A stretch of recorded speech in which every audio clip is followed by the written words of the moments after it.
Good morning. My name is Clyde. You may know me from my various artistries, such as my toy house, my YouTube channel, etc., etc. I've been doing art for what is about 10 to 15 years, I believe, since I was a child, and been I've been planning something for what feels like about a couple of years. I'd like to present it to you all, my slide today. It is called Project Monster Chef, which is a Poke-like, a term I have just made up for Pokemon-like games that try to do what Pokemon does. It's it's a genre where you collect creatures and make them battle, is basically what it is. Um,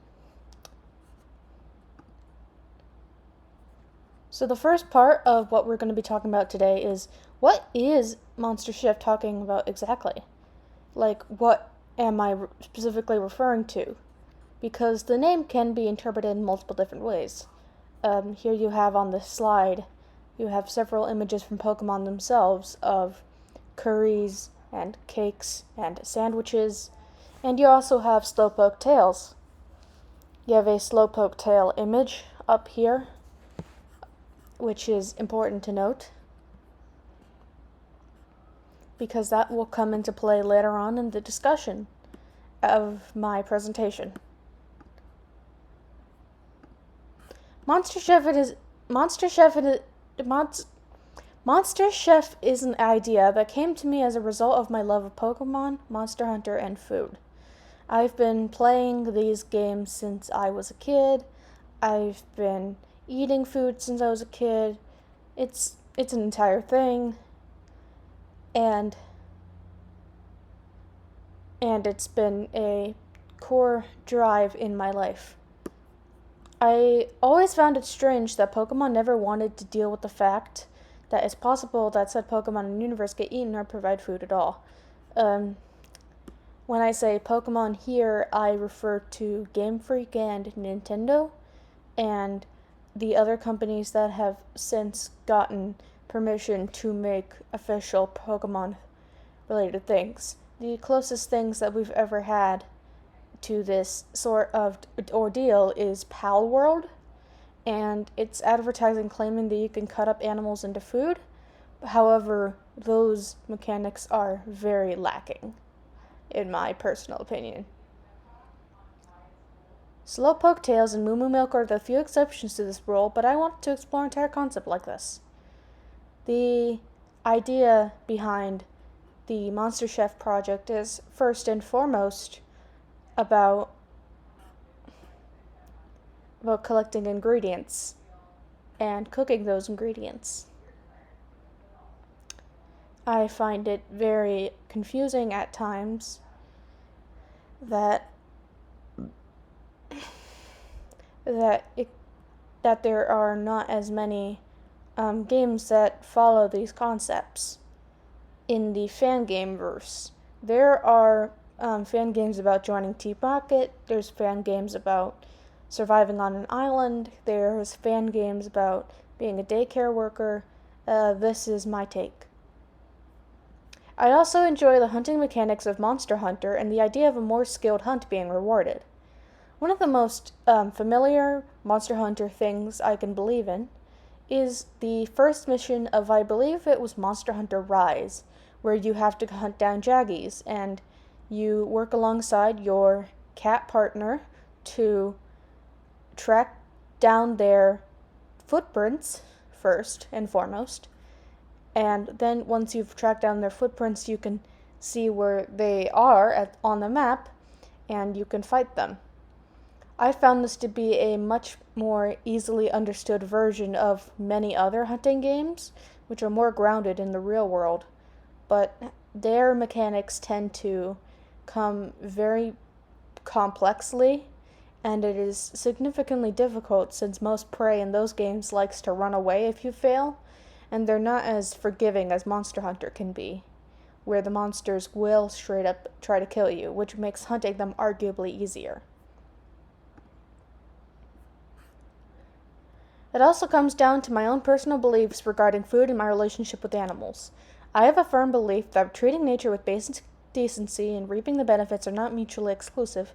I think that cows are adorable, for example, and I also enjoy the taste of beef. I've been very vocal about my activism towards animals in the past outside of my YouTube channel. I've found that there is research to back up that not putting animals under unnecessary stress and torture makes eating them arguably better, as stress releases hormones into the muscular tissue and it can degrade the meat since those chemicals are acidic. An example I can think of is a local Asian market where I live has they sell these crabs and they sell these crawfish, but they sell them in bins without any water, and they're all just dumped in there, and there's flies everywhere, and the seafood is slowly left to die, which is a horrific process not only because of how they're being treated, but it overall leads to a lesser quality of meat as they live their final lives in pain. It's also a methodology behind the ikejime method of processing fish, where you stab their brain with a knife instantly, which kills them without any stress. Additionally, I believe knowing where your food comes from and how it is prepared is a net positive. Watching videos... Oh, no. As watching videos of fish preparation, including descaling, deboning, and filleting, has made me appreciate tuna more. One of the things I watch in my spare time is fish processing videos. I follow a Japanese fisherman online who hunts his own food and works in a local fishing village. One of the things he does is make food for other people in his village using what he's caught, and he's not wasteful about it, which I can appreciate as someone who is unable to procure their own food in that way. I do not have a green thumb. I do not know how to hunt very well. The best I can do is look for shopping. I can appreciate someone who can manage their resources in such a nice way. It's also to say that there is a lot of work done into turning a living tuna into the shredded tuna that goes into bags that you buy at the store. You cut off all the fins, you cut off the head, you scale down the fish, you do precise cuts to quarter the fish, you take out the spine as best as you can, and you slice off the skin. And it is a very in-depth sort of ordeal that you have to deal with for every single fish. And I think that knowing that makes it much more appreciative that you even have the fish in the first place.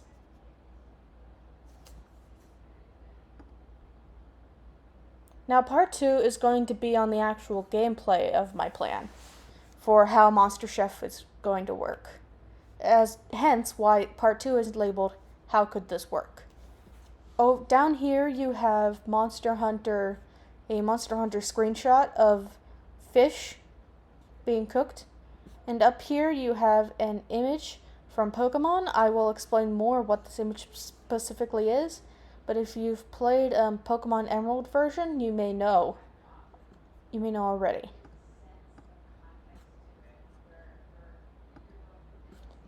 One of my main ideas when coming up with this personal project is that half the gameplay comes from the Safari Zone.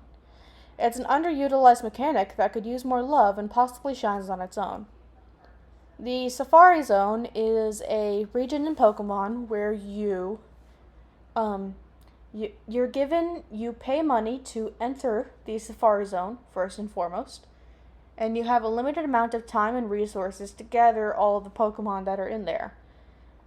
You don't actually have to capture all of the Pokemon, you just look for whatever you need in there.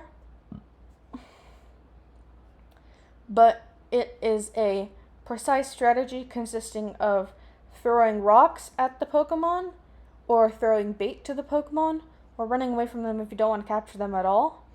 It is a very nuanced sort of system. You manage your resources for capturing monsters, making sure your own teammates are healed, and strategically use the time you have to get as much as you need without wasting anything. Because as I have wasted a lot of my time before with these sorts of things, which is unfortunate. A timer would ensure that you do not spend all of your time in this portion of the game while giving a sense of urgency. In Pokemon, at least in the earlier steps of the game, this was done with a step counter, so it would count how many steps you've taken in the Safari Zone before kicking you out. Nowadays, we have the ability to make actual timer-based timers, which work on real time, which is another possibility for how this gameplay could work. Additionally, there's also the fact that if this game were to last forever, it may take up a good amount of the gameplay loop, and it is very much possible that it would overtake. An example of what I'm referring to is on this slide. So this 8-bit deer is referring to the original Oregon Trail. I've specifically played the remake for DOS, which has much better graphics, but one of my favorite parts of the game was doing the hunting minigame, where you could shoot deer. Now, one of the things that I believe makes this minigame genuinely great, besides the mechanics, is the fact that you can't just take everything that you've shot.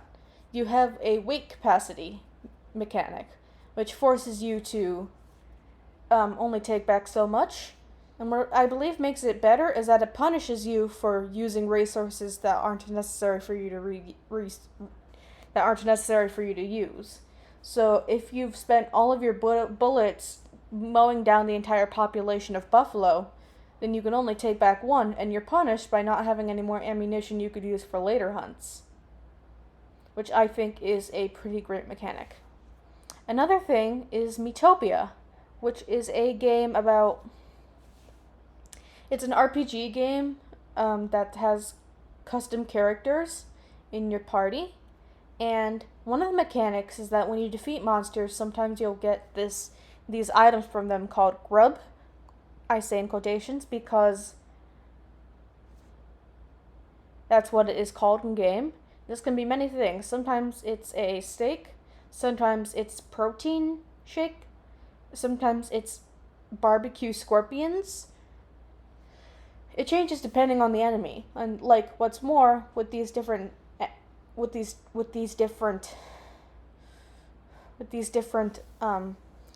foods that come from different enemies, you also get different stat bonuses that your Miis can consume.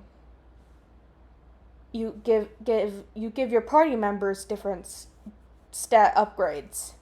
And another thing that I think adds another layer of complexity onto this is that sometimes your characters will have preferences as to what kind of food they like to eat, so they'll gain more or less stat bonuses. So it's not a matter of feeding the best food to all of your characters, it's a matter of feeding the food that they like the most to them, and trying to maintain a balance, depending on what you're going for. Speaking of which, the other portion of the game is restaurant management, where once you've collected ingredients home, you're able to use them in dishes to serve to customers for currency. You can also use this time to further maintain your teammates and as downtime before the more action-packed hunting game loop. I believe that this part of the game is extremely important to me, as it is the part of the game that I wish to enjoy. I've always loved restaurant management, and management games in general. One of the games that I've tried to play is Recitaire, which is a Japanese merchant shop simulator game. But the problem with that is it has an intense difficulty curve that is extremely punishing towards new players and has turned me off the game entirely, which is one of the things that I wish to prevent in one of these. There's a lot to consider in restaurant management games in general, but especially for this project, there's the pricing of the food and how it can be prepared, if there's substitutions, maintaining a relationship with your customers, learning more about the world that you run your business in is also one of these. The whole lore part of this is one of the least important bits, but I still believe that it is a important part. The other portion of the game to consider is restaurant management, as it... I apologize, I've read the wrong thing. As you've probably seen on Kitchen Nightmares, for example, it is not as easy as you would believe to run a restaurant. You have to keep it clean, you have to actually make good food, you have to treat your staff well, you have to make sure the ingredients you're using aren't being misplaced. You have to balance all of these things, and altogether it's how you make your restaurant run. It's why so many businesses wind up failing, because these things aren't put into account. And depending on how much of this I would factor into the game itself, it could also make this part of the game just as interesting and nuanced as the more action-packed standard Pokemon fare. Over here we have examples of games that I believe manage the restaurant simulation or cooking mechanics very well. This screenshot right here is from Breath of the Wild.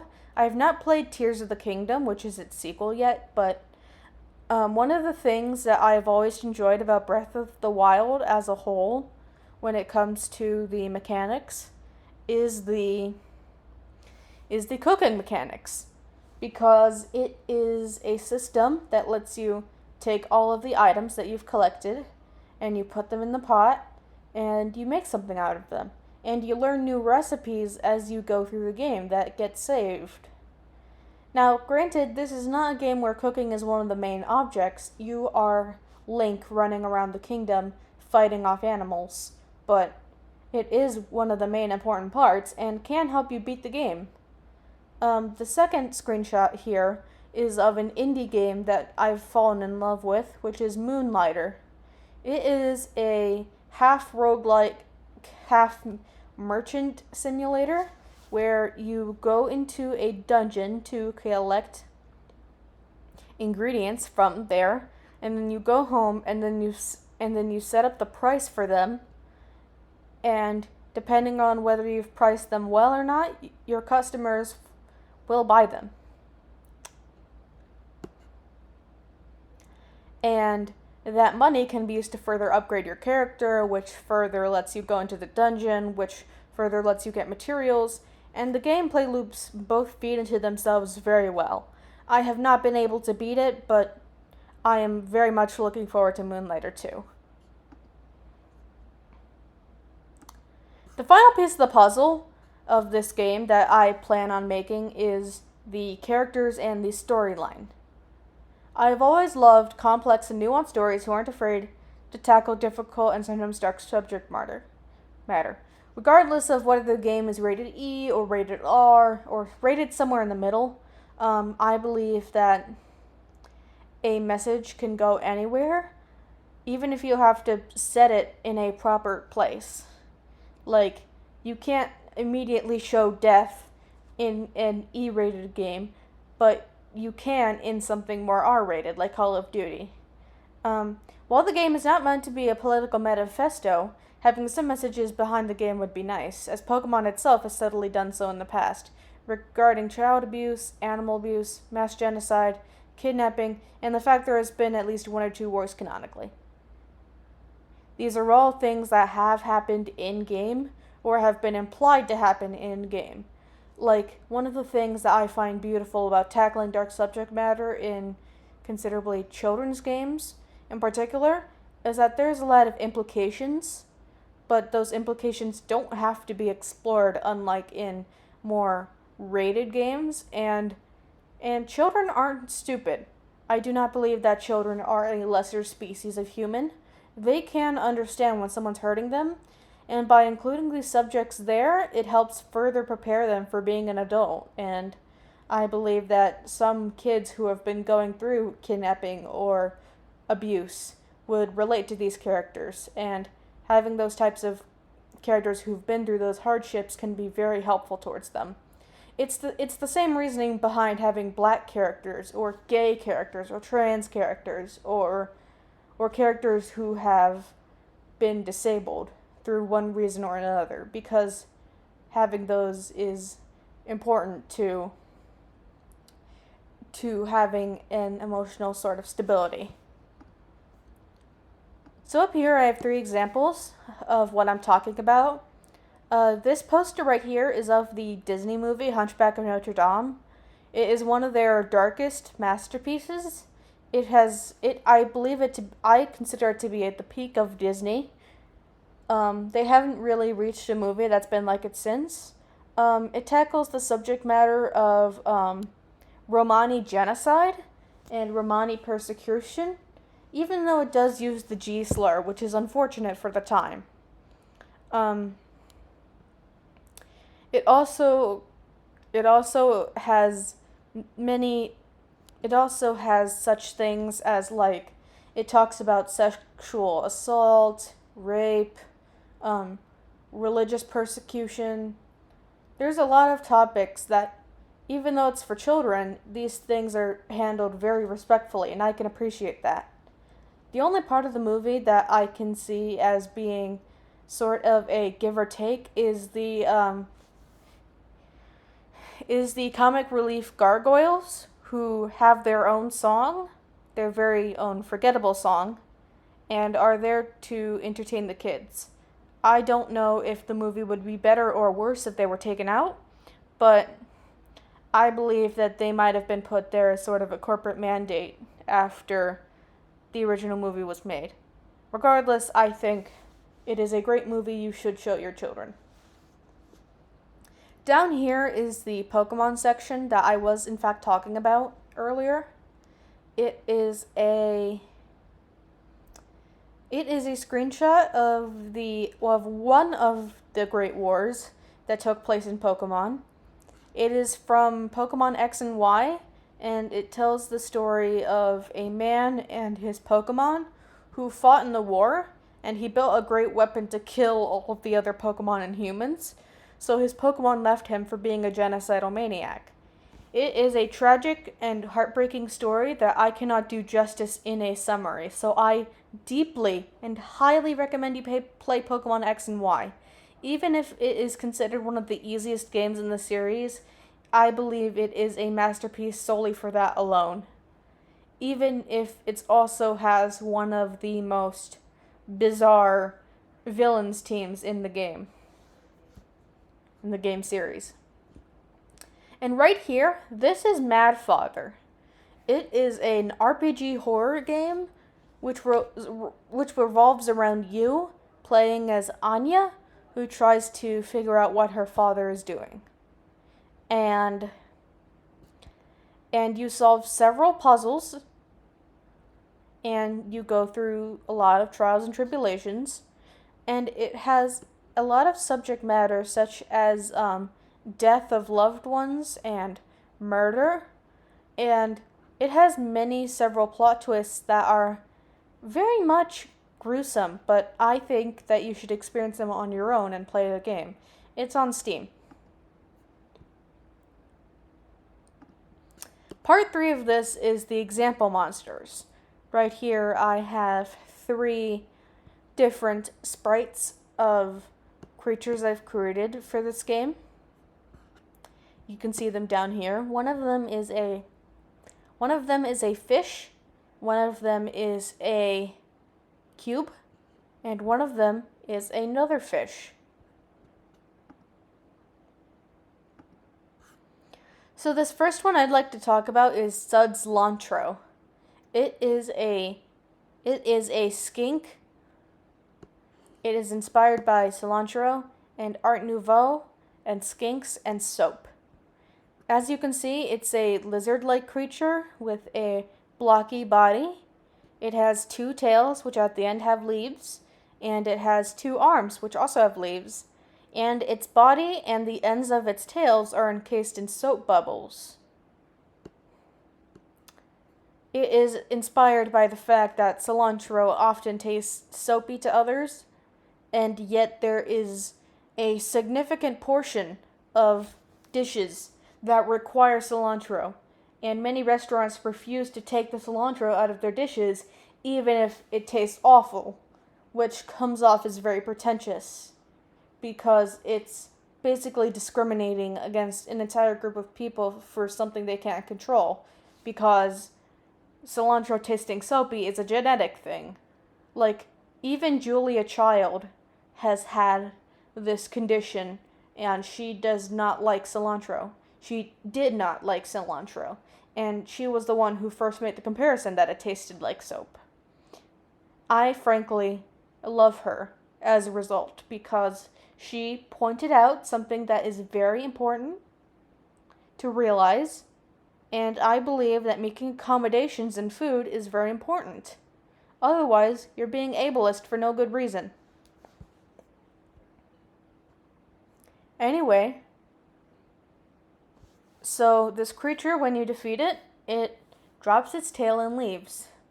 And you use those leaves in your cooking.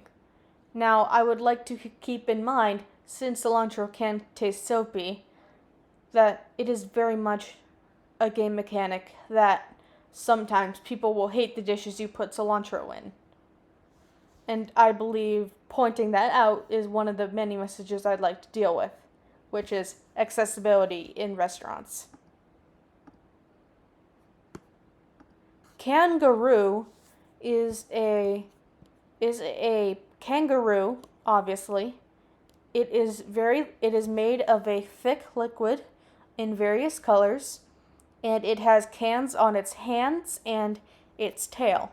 It is inspired by kangaroos, roux, which is spelled R-O-U-X, and canned foods. This is a creature that was brought to life as the result of being an expired can of roux, and it goes down and hunts down people who are wasteful about food and beats them up.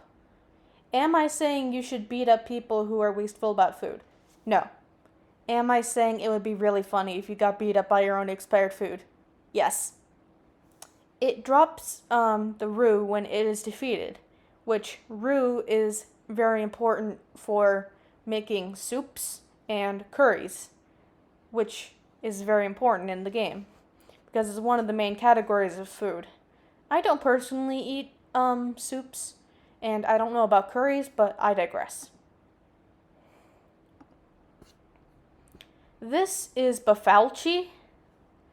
It is inspired by general bar food stuff like buffalo wings, ranch dressing, celery, and it's a griffin.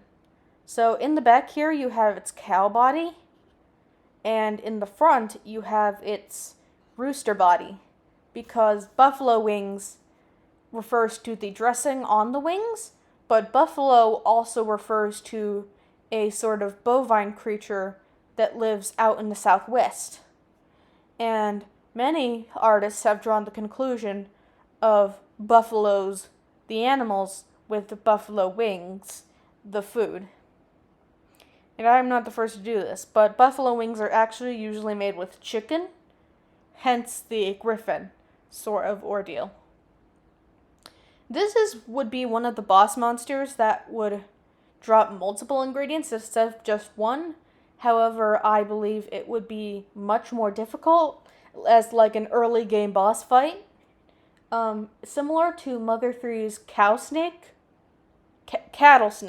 Similar to Mother 3's cattle snake, which is a monster that is difficult for Lucas and his party to defeat before they become stronger. This owl would also have a similar sort of thing going on to it. It drops a variety of ingredients and is significantly harder to beat, but it would be a good challenge early on in the game as buffalo wings and ranch dressing and celery would be good to have in your restaurant. This is Mintoy and Spearminthal. They're inspired by mints, and both spearmint and wintermint. These are different flavors of gum that utilize mints in different ways. So, while I can't exactly go over the difference between spearmint and wintermint right now, I will say that they utilize their minty flavor in different ways. Menthol, which is how you get mint, because mint itself is a leaf, yes, but it has a specific chemical in it that makes it have that minty flavor and makes your breath refreshing. Saber-toothed tigers are also another inspiration, as spear, whenever I think of spears, I think of saber-toothed tigers because they have spears in their mouths. And when I was making this PowerPoint, I put snow leopards, but I think more the idea of literal spears is also what I was thinking. As you can tell by the tail, it has some sort of literal stick coming out of it. Upon defeat, they drop menthol, which can be used for desserts or drinks, like mojitos and ice creams and basically whatever you use mint for. It's a very versatile type of chemical. Finally, this is a creature I've been working on for a while. I've been reworking especially. It is a story-based creature, unlike the rest of these. I feel like not all animals would be necessarily eatable, but there would be some sort of storyline reason for it.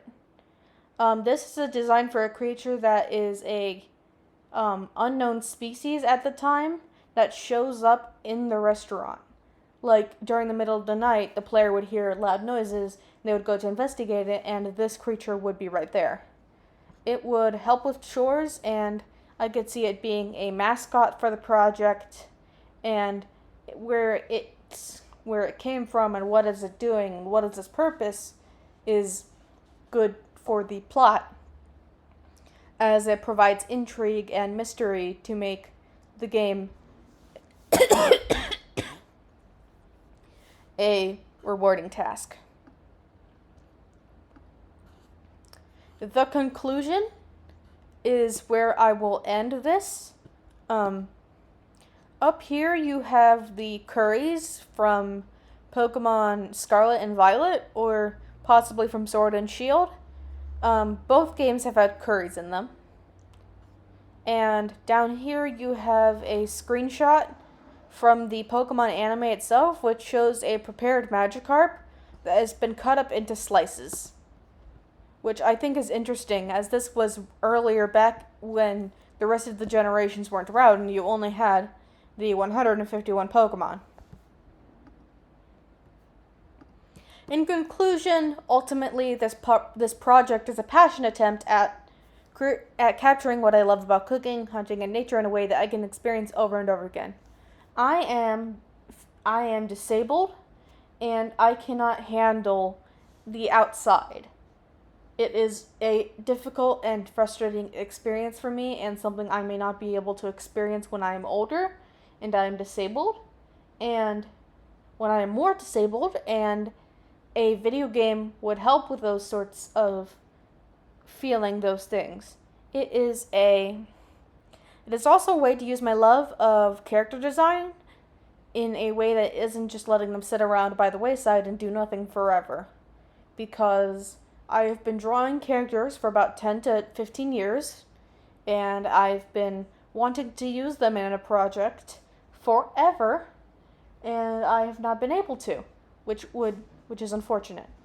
I hope that others will also be excited about the project that I'm working on, but if they're not, I believe that is fine because I hope to continue to work on it even if others will not continue to work on it. This is a solo development sort of thing, and I thank you for watching the entirety of this video.